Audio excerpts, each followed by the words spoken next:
Well, hello and good evening to everyone. My name is Andre Anderson. I'm both host and founder of BSTL. And yes, it is another Monday evening at 7 o'clock p.m. Eastern Standard Time. I hope you're all doing well. The weather has been incredible. It's really beginning to move towards summer. And if you're not doing so already, you got to get outside. You got to get those footsteps in. You got to drink some water. Let's make sure that we're a little bit healthier than we were last year, this year. I'm so excited. Today, we've got a guest with us, and her name is Lisa Giacoulas. Oh, I know I slaughtered it, but I'm going to say it one more time, and then she's going to correct me. I know. Lisa Giancoulas. We're so happy to have you this evening at 7 o'clock p.m. sharp. Why don't you go ahead and say hi to everybody for me? Hi, everyone, and especially Andre. Thank you for having me on your podcast today. Yeah, no, it's really nice to have you. Lisa is in the city of Markham. She works, well, I won't even tell you where she works. She's going to have to do that for herself. But we're so glad to have you. And of course, today we're going to be talking about leadership and mentorship. But before we get into that conversation, Lisa, would you mind maybe just sharing two things that you'd love for our listeners and viewers to learn about you? Yeah, sure. I absolutely love. Oh, and you didn't, by the way, slaughter my name. I've heard it. Um, I've heard it in many different ways. Yeah. And I actually go by Lisa McLean-Giancoulas, and Okay. that's how it is. So the G is kind of silent. Okay. Um, Couple things I love to do. I love to spend time, number one, with my family. Obviously, I have a beautiful older daughter who's a nurse. Hmm. My son is in university. He wants to get into healthcare as well. Nice. And my youngest daughter is finished high school and working right now. Um, we have a place up north that we go to visit in the summer, which we've been doing. Whenever we can get away, we try to as much as possible. It's so good for our mental health and getting us regenerated for getting back to work. Yeah. But and I love golf. I am not the best golfer, but I certainly enjoy doing it, and it keeps me moving and healthy. Nice. Good for you. That is on my bucket list, by the way. I haven't gotten there. I've got a lot of friends that play golf, but I just haven't been able to pick up on it yet. But my hope, or at least my goal, is to make sure that that's one of the things that I get to within the next year or year and a half. So anyways, Lisa, we want to talk today a little bit about leadership from the perspective of mentorship. And maybe in terms of context, if you don't mind sharing, it would be nice to know, or at least to get a sense of what is it that you do from Monday to Friday or on the weekends, because I know you're in the healthcare profession, but at least it would give our listeners and viewers a context as to the work that you do.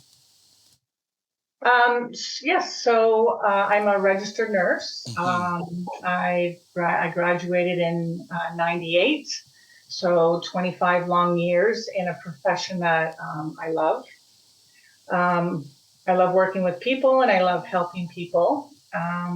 My current role right now, I work at Oak Valley Health, formerly, well, it's still Markham Stouffville Hospital.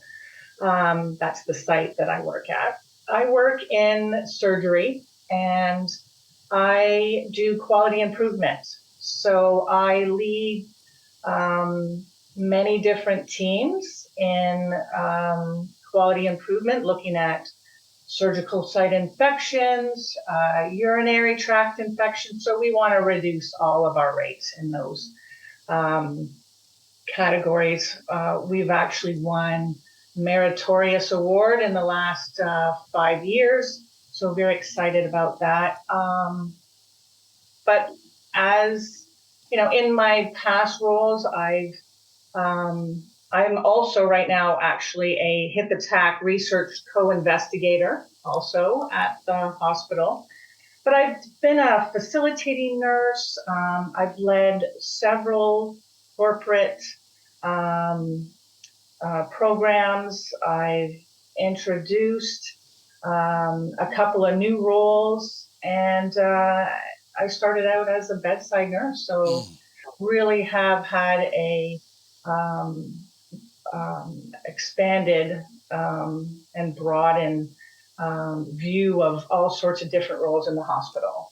Nice. And it sounds like you're always on the move. And I got to be honest with you, even though I love the resume, that's part of the thing that makes my heart smile. Because whenever I hear that somebody is moving around and trying new things, that says to me not only that you're ambitious, but you're also somebody that really appreciates and understands the value of change. So of course now, because we're talking about mentorship and leadership, let's build this bridge between your quality improvement life and everything that you do in surgery, and maybe give us a sense of how this is connected to this very important topic of mentorship. Yeah. So with my role right now, actually, I've done more mentorship. Now I'm more in a leadership role, but before that, I was a big mentor. As a nurse, we um, there's a preceptorship program where new nurses that are coming out of school are paired and work with a nurse on the floor. And I've had the privilege and opportunity to work with some fantastic new grads coming out of school. It's so nice to see how eager they are Hmm. and how willing they are to learn. Um, and being able to provide my experience and share my knowledge with them to not only see them succeed, Hmm. but in some cases actually see them surpass Yeah. their goals, our goals, Hmm. and become really amazing people in their careers. Mhm. So let me ask you this then, Lisa. So mentorship is not for everyone, right? Like I have seen and I have worked, I've experienced, I've listened to the great stories and then the horror stories of mentorship. Mhm. As one who has been mentoring individuals who you hope will embody what you believe in, your values, best practices, I would imagine, where do you start in the process? Like, how do you ensure that these young male and female nurses, they get the best of you and maybe not the checked out of you? Because sometimes, after 25 years of working, there are different components maybe of your job that you don't love. But where do you start in the process? So they come through the door and they've got these rose-colored glasses and here comes Lisa. Where do you start as a mentor? I think trust, well, building trust with that person. It's a relationship, and the relationship often because we have only a specific time limitation that we can work with people. Um, there are specific responsibilities Mm-hmm.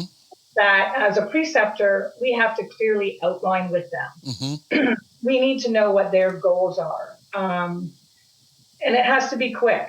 Oftentimes, it's you're building a relationship on the go. Mm-hmm. But right at this beginning and right at the start, you definitely have to have that trust. I give them a sense of um, collaboration. We're working together Mm-hmm. to meet their goals. Often it's a two-way street Yes. as well. I mean, a lot of people become preceptors for their own gain, Mm-hmm. whereas and I've always believed that, yeah, it's going to help me, Mm-hmm. and you know, no lie about it. It looks great on a resume if you've been a preceptor, but it's also leaving a legacy behind you. Mm. Maybe, And yeah. you want that legacy to be a positive one. Hmm. People that I am still in touch. I actually work still with some of the people that I preceptored, and that's what you want to leave behind, because they're going to say, Lisa precepted me. Hmm. So, and this is what I learned.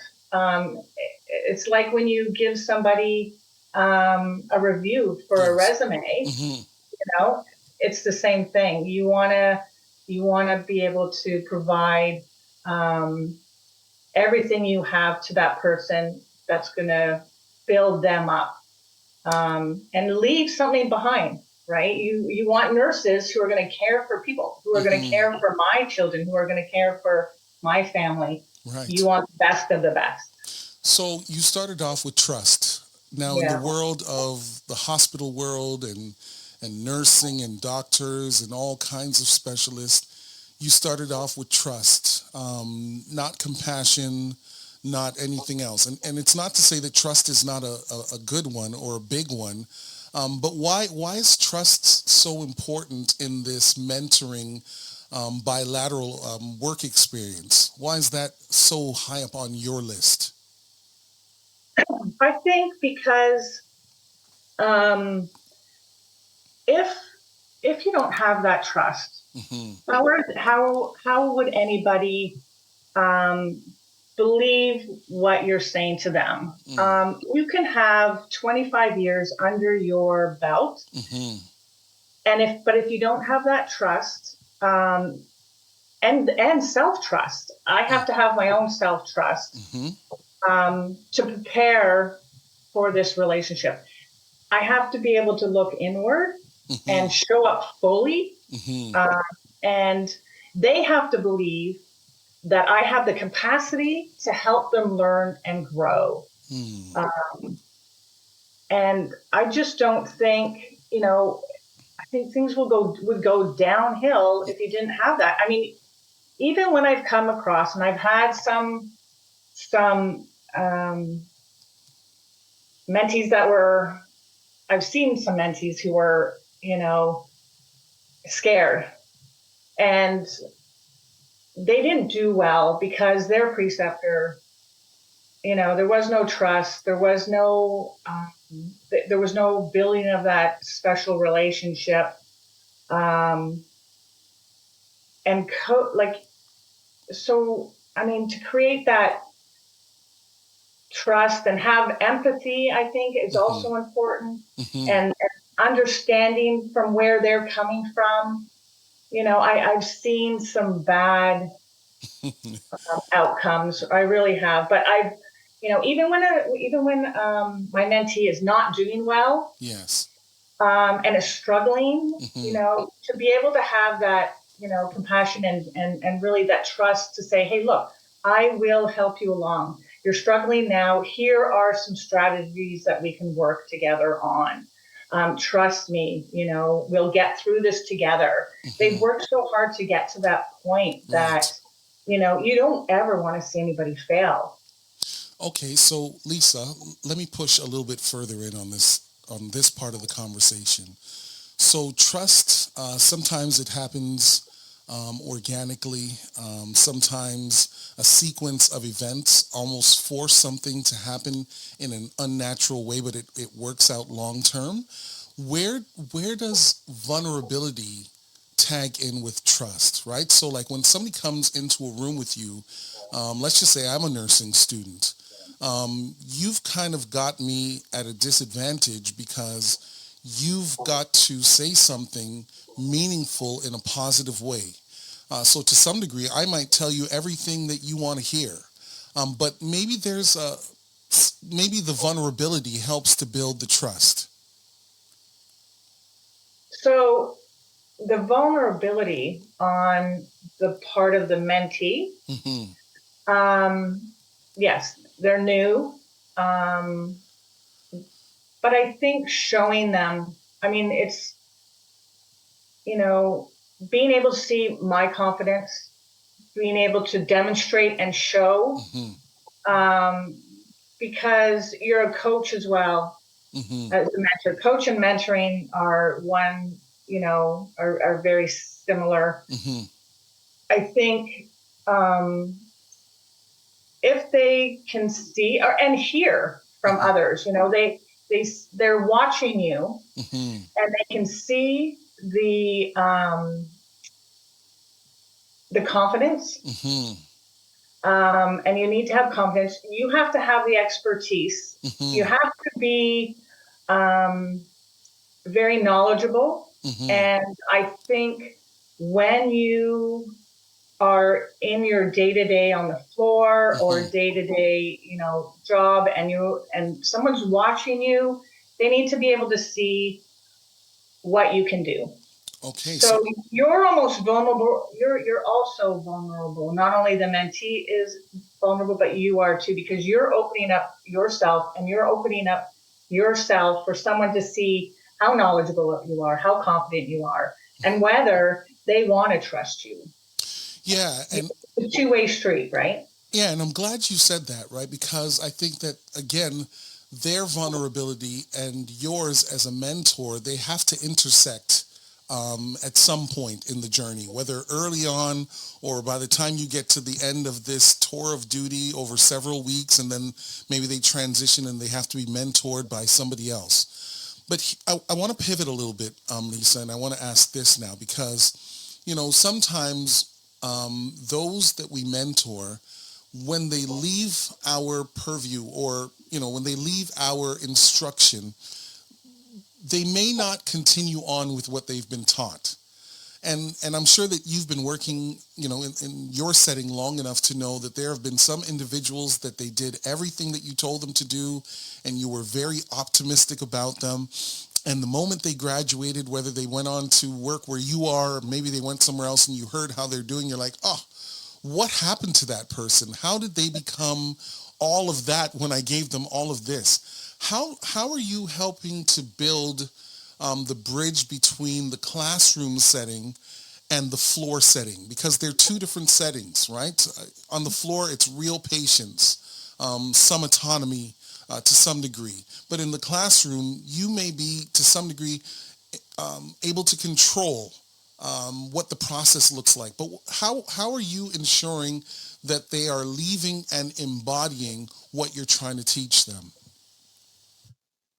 Um, Really, it's a teach and see method, right? Mm-hmm. When we're teaching, we're also because this is hands-on. Mm-hmm. In nursing, it's hands-on. So when you're mentoring someone, you're watching them to see what they're doing, to make sure they're doing their skills right. Mm-hmm. You're talking to them, you're questioning them. So what would you do in this scenario? Mm-hmm. And all those little tests Mm-hmm. that you put them through, they're never hard. They're never, you're going to fail if you don't answer right. I need to know where you're at so that I can continue building on your success. Mm-hmm. A lot of this is, lived experience as well. Mm-hmm. If a person gets can can get all of their skills in, and for example, you have a code happen and they've lived it through a code, they're going to feel more confident going forward. So you want to provide them with as many scenarios as you possibly can, see how they're doing, and then obviously improve on it. We cannot control what happens when we're done, Mm-hmm. and we can only we can only help someone as much as they first of all want to be helped. Yes. Um, but what they're willing to learn, and um, how much they're willing to go above and beyond afterwards. I Yes. mean, I remember being a student myself and having Mm-hmm. some fabulous mentors, Yeah. but it's also what you do after, going home, cracking your books open, rereading stuff. Mm-hmm. It's this nursing profession is a lifelong education. Yes. Always, there's always something new coming in. So I myself am a learner. Mm-hmm. Everyone is a learner in life, Mm-hmm. and everyone will always be a learner. But those lived experiences, I think, carry on in the afterwards. But So, people have to be responsible anyway. and I agree with you, right? Because at the end of the day, the best student, I would imagine, or for the most part, and of course I'm generalizing, it is the student that understands the value of the above and beyond, right? So while I may get this mentorship for 8 to 12 hours over 6 to 8 weeks, that's incredible, but I'm not going to have Lisa with me for the rest of my life. As a matter of fact, even though medicine on some level doesn't change, because I guess the biology of who we are as people doesn't change, the methodologies do. So when you look as a mentor, one who has been training and developing this workforce of nurses for tomorrow, what do you think mentoring and leading needs to look like? Like, how do you build this into, and I'm going to drop something in here. I hope you don't mind. It's a little bit of a curveball.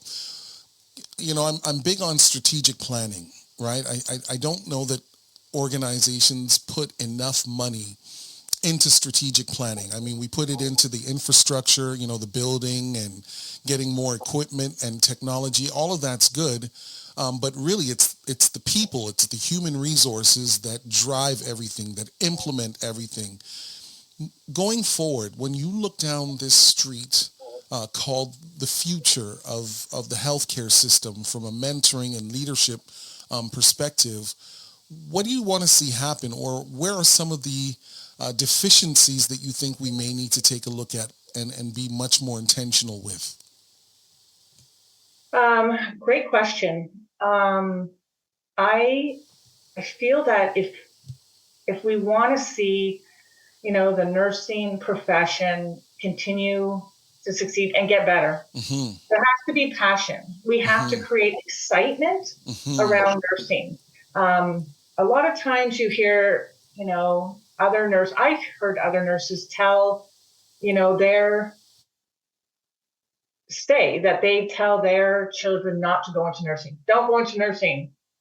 It's tough. It's hard, you know, but here, myself, I Mm-hmm. have a nurse. I have my one daughter is in nursing Mm-hmm. because I encouraged it. Mm-hmm. I had the passion, Yeah. and I gave her the excitement to do it.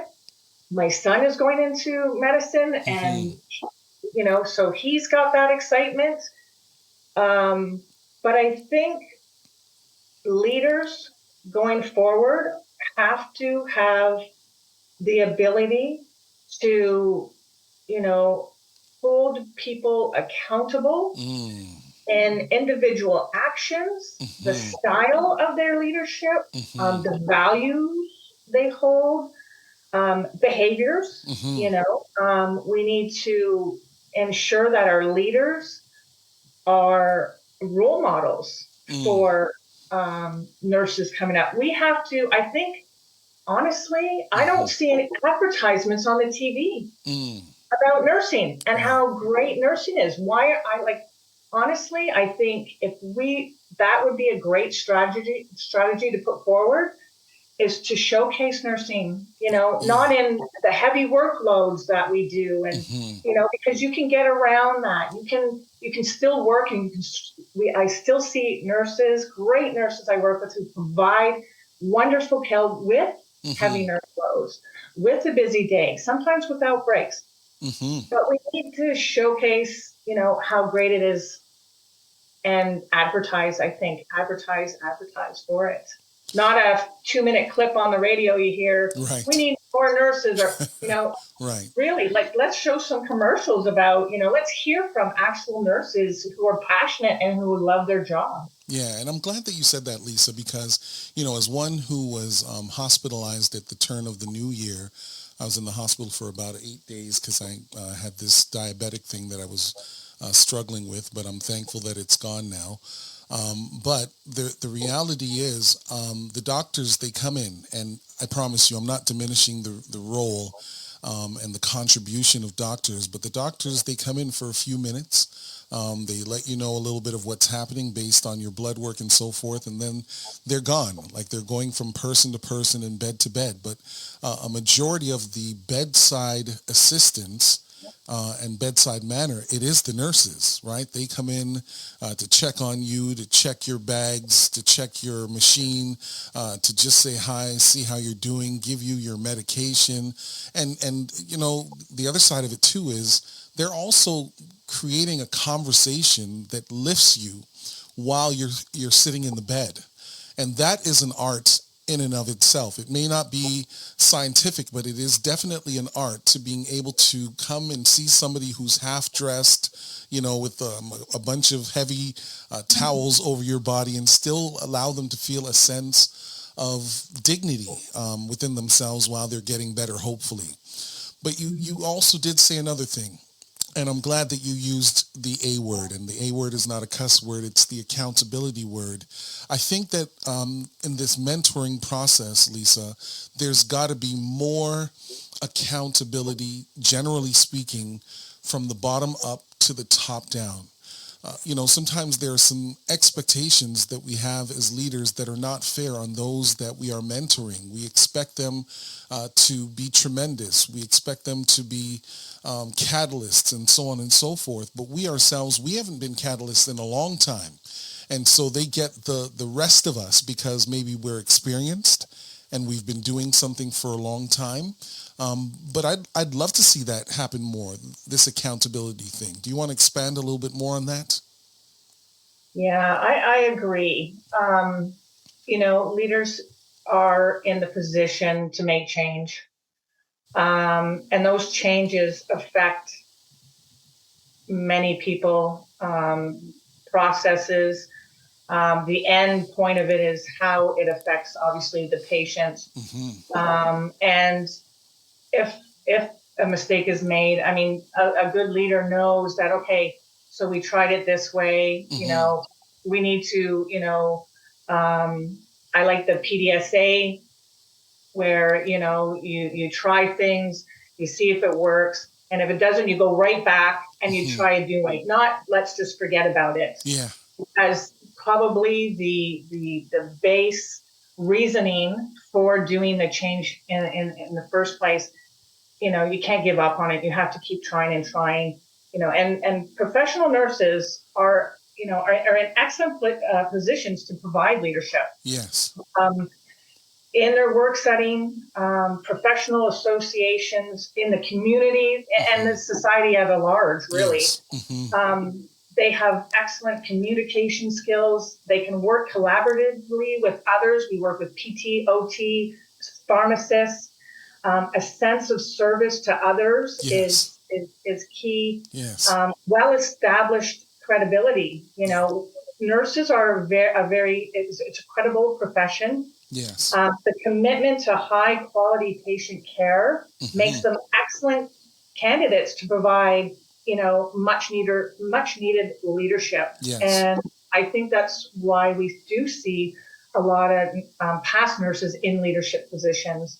And if they come from, if they move through their profession or from their career up to a leadership position, and they've had great mentorship all along, it continues. It's a continuity where if you can create great leaders, you're building new mentors, and those leaders are going to become mentors as well. And it can be a nice cycle. Lisa, I wish I could jump through the screen, right, and just give you a big hug. So you said something, and I just need to say this. You're so smart. I'm so glad to have you this week on this conversation. But you said something that, because I'm sure you say a lot of nice things all the time, that you kind of said it and then kept moving. But making changes, Lisa, I'm so glad you said that. I think one of the challenges that we have is that a lot of leaders kind of toe the line, especially when they get close to retirement. Sometimes, again, these are generalizations, so I don't want anybody coming for me. But I think that all leaders, when they arrive in a position, their job is not to maintain what somebody else has done in the past, but it's constantly to create more change and more nuances that allow for a better cycle of leadership. I'll stop there because I know that you have more to say on that. Absolutely. We've seen if you see, like I said, one way of doing something and it doesn't work, Mm-hmm. bringing a new point of view to the table, not being afraid to try new things. Even if you have to step on a few toes, honestly, Yeah. not everyone on your team is going to be happy with an outcome. You Mm-hmm. cannot ever have 100. I've never seen a Amen. group be 100% on board Right. with a change idea. Yes. And I'm actually a change agent, so I love change. Good for you. I love it. Um, yeah, and so bringing new ideas into the organization, and sometimes you're given something. Okay, this is leadership coming down, who tells you as a leadership that you have to implement this new initiative, Mm-hmm. and the new initiative is not going to make everyone happy. Mm-hmm. But as a leader, Yes. you definitely have to have that, you have to use emotion and your intellectual capabilities, and you have to allow everyone to understand what is guiding these organizational changes. Yes. Why are we doing it? I mean, the bottom line is, if you just tell people what to do, Mm-hmm. they're not going to want to do it. But Correct. if you explain to people, if you give them that rationale, also if a lot of people talk about buy-in. Yes. You got to get buy-in to make change. Yes. And I think it is an important piece, because then when you have that buy-in, people are also passionate about it. Yes. Um, so if you know those kind of things and you can work with those kind of things, like, leaders have to be aware of where their team is mentally, and to make sure everybody is, at least they understand what's going on. They may not always be for it, but as long as they understand, and this is what we're going to try, this is what we're going to do, Yes. we can get feedback afterwards. I Yes. think that's where I've seen my success in implementing wonderful initiatives that help patient care, reduce SSIs. We're actually working on a project now reducing greenhouse gases. Oh, Um, nice. yeah, so healthcare is one of the biggest contributors to greenhouse gases right now. There's a lot of one-time waste, and our hospital is, the hospital where I work, we're really on board with next generation and helping the planet, helping the world. And Mm-hmm. our leaders at our hospital are also, doing that. And I've had right now, in projects I'm working on right now, Mm-hmm. I've had some people who aren't completely on board, Mm-hmm. or just looking to maybe make a smaller change. Sure. Yeah. But, when we have 70-30 Mm-hmm. for the change, I mean, you can be very successful. You know, I like what you're doing in this conversation, because I think you're moving the idea of mentorship a little bit further along, right? So when we think about mentorship, it's the training, it's the teaching, it's the imparting of wisdom, it's the shared experience, it's all of that. But then it's also the change piece, Lisa. And I think this is what I'm hearing you say on the tail end of our conversation, that while you are mentoring people to go into the workforce, you've got to inspire them to become the change, right? Because there are some things, like, you've worked more years than you have left, I would imagine. Right? Yeah. So you're beginning to look in the rearview mirror. There may have been some things that you were not able to accomplish, or may not be able to accomplish, but that doesn't mean that young man or that young woman that gets the privilege of sitting with you, they can't take the baton and move it further. I think I'd like to see more of that in the area of mentorship, not just sharing what you need to do the job well, but giving them the critical skills to enable them to create the change, even though it may be incremental, not always supported. Any change is always good change. Right. I've mentored a lot of new people from different hospitals, Mm-hmm. doing the same role that I have at my hospital, Mm-hmm. as part of an onboarding for them when they're learning this role. Mm-hmm. And let me say, I am always open to learning myself, and I've Mm-hmm. gone, you know, I've seen some great ideas come from them. And I'm like, oh my gosh, that's a Yeah. fantastic. I never thought of that. Yes. And I'm like, share it with me. Yes. Share, like, how did you come to that point? How are you doing that? What's, and our program, and I do sit on the Ontario Health Steering Committee Mm-hmm.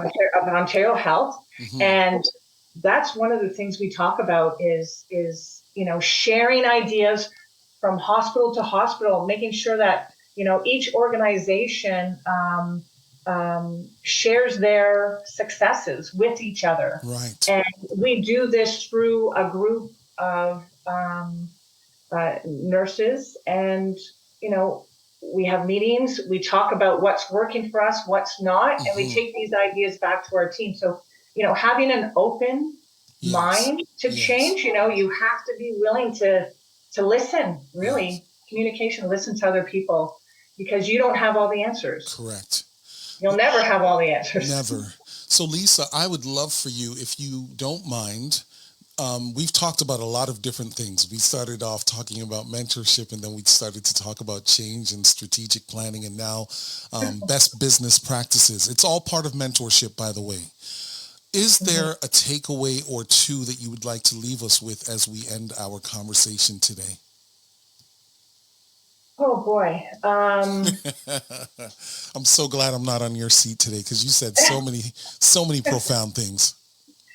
Right, and I could probably go on for another hour speaking about, what I would love to share with, people who are looking to be leaders and mentors. But Well, I think, that's what's for next time, Lisa. This will not be your last time. So put some stuff in the bank. I'll be coming around again to you. I think leaders should understand the importance of emotions Mm-hmm. and emotional intelligence, and Mm-hmm. I think understanding emotions is imperative. Mm-hmm. Um, because you're working and you're mentoring and leading people, and people have emotions, and they influence individual performance Mm-hmm. and their ideas, beliefs, and values. And I would hope that anyone who wants to get into leadership Mm-hmm. or mentorship um, has that love-based motivation, Mm-hmm. not a fear-based motivation. Mm. That that you make people feel valued Yes. as a person, and provide a sense of meaning and contribution to whatever you're learning, whatever you're doing, whatever you're implementing. Because on a final note, I think people have hearts, minds, and bodies, and we need to feed all three.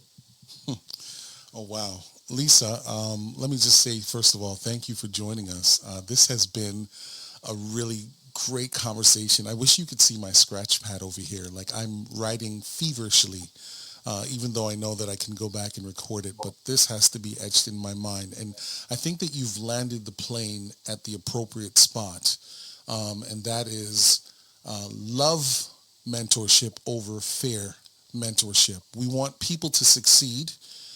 Yes, we have to hold them accountable, but at the end of the day, we want to make sure that they leave with the sense of, I can do this. And the person that is imparting their wisdom and their experience, they believe in me. And if I was in the healthcare world like you are, and maybe I am in a different kind of sense, I would love to be mentored by you. And really and truly, I'm so thankful and blessed to have had you on BSTL today. to share just a tidbit. And I hope that you've had a good enough experience that you'll be willing to come back and share some more, because I think what the world needs now are leaders who are more transparent and willing to share with those who have more time to implement the things that maybe we won't be able to accomplish before we take our last breath, whenever that may be. So thank you so much again, and we hope to have you on again. So make sure you don't go on vacation or anything like that, because I will be calling you. And to our listeners, thank you for staying. Yes, this was a little bit longer of a conversation, but it was worth every minute of it. And of course, if you'd like me to come out and speak with your organization about some of these key principles, I'd love to. Email me at bstlink21@gmail.com so that we can keep this conversation going. But nobody is an island. Everybody needs a mentor, a coach, or whatever it may be in order to be successful. And we're so grateful that we have the Lisas of the world to make that happen. Until next time, take care, be safe, and keep moving. Your health is your wealth.